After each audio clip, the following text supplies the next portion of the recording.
Hello दोस्तों, मैं हूं आपका दोस्त मनराज। SCS एकेडमी में आपका स्वागत है। आज हमारा जो विषय है वह है अनुच्छेद 13।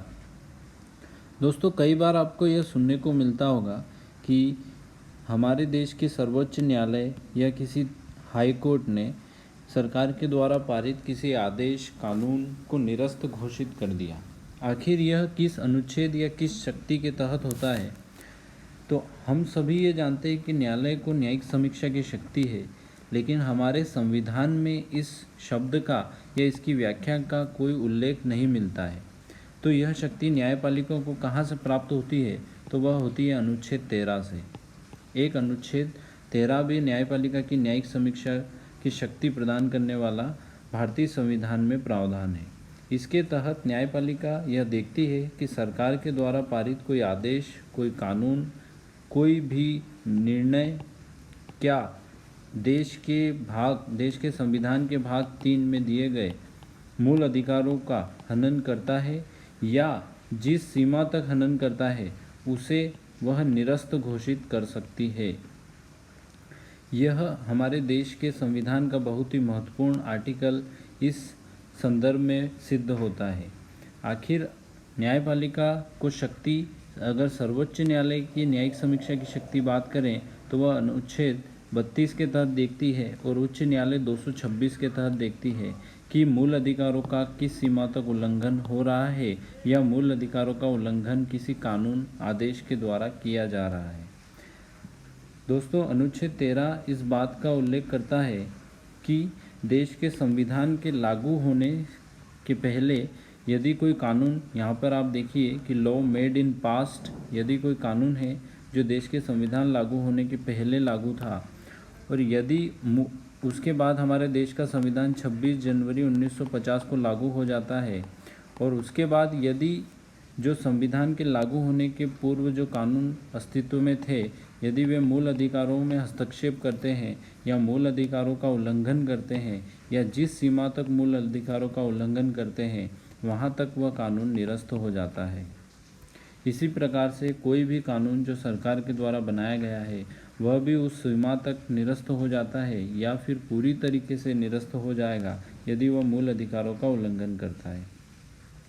दोस्तों, यह बात ध्यान देने योग्य है कि इस कानून शब्द के अंतर्गत जिसे अनुच्छेद 13 में उल्लेखित किया गया है उसके अंतर्गत सरकार के द्वारा कोई अध्यादेश, कोई आदेश, कोई कानून, कोई नियम, कोई विनियम या फिर कोई अधिसूचना, यहाँ तक कि हम ये ध्यान देंगे कि इसमें कस्टम शब्द को भी जोड़ा गया है।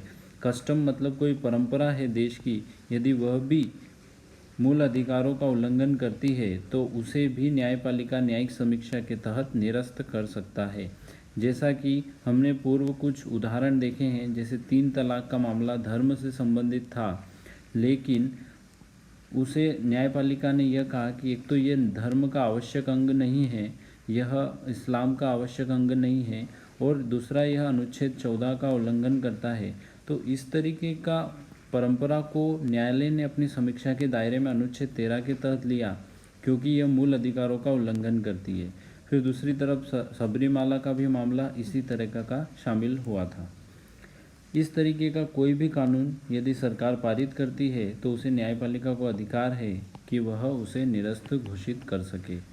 दोस्तों, इस संदर्भ में एक महत्वपूर्ण विवाद यह उभरा था कि देश के अनुच्छेद 13 में, संविधान के अनुच्छेद 13 में जिस कानून शब्द का प्रयोग किया गया है, क्या उस कानून शब्द में संविधान संशोधन अधिनियम आता है या नहीं आता है।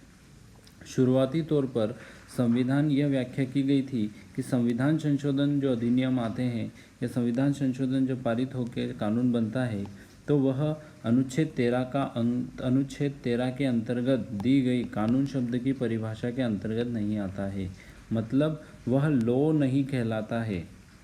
इस प्रकार से संसद के द्वारा पारित संविधान संशोधन न्यायिक समीक्षा के दायरे से बाहर हो जाते हैं। लेकिन केशवानंद भारती केस, जो कि भारतीय संवैधानिक इतिहास का एक महत्वपूर्ण मोड़ सिद्ध होता है, उसमें न्यायालय के द्वारा मूल ढांचे का सिद्धांत दिया जाता है और उसी मूल ढांचे के सिद्धांत के तहत न्यायालय द्वारा यह कहा गया, जो कि 1973 में आया था, ये हमें बहुत महत्वपूर्ण है, जो याद रखना है। उसी केशवानंद भारती केस में न्यायालय के द्वारा यह कहा गया कि संविधान संशोधन विधेयक को भी न्यायिक समीक्षा के दायरे में लिया जाएगा यदि वह फंडामेंटल राइट्स का उल्लंघन करता है, क्योंकि कोई भी कानून, चाहे वो संसद के द्वारा पारित किया गया हो, आदेश हो, नियम हो, संविधान संशोधन हो, कोई भी ऐसी चीज़ जो संविधान की मूल भावना अर्थात उसके आधारभूत ढांचे का उल्लंघन करती है, वो न्यायिक समीक्षा के दायरे में आती है। और आपको यह मैं बता दूं कि न्यायिक समीक्षा मूल ढांचे का अंग है, अर्थात उसे कभी भी सरकार न तो निरस्त कर सकती है, ना ही उसकी शक्ति को कम कर सकती है।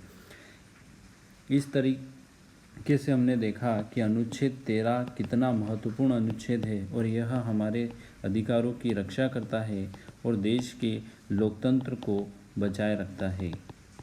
इस तरीके से आज का लेक्चर यहीं समाप्त होता है। लाइक करें, शेयर करें, कमेंट करें। जय हिंद।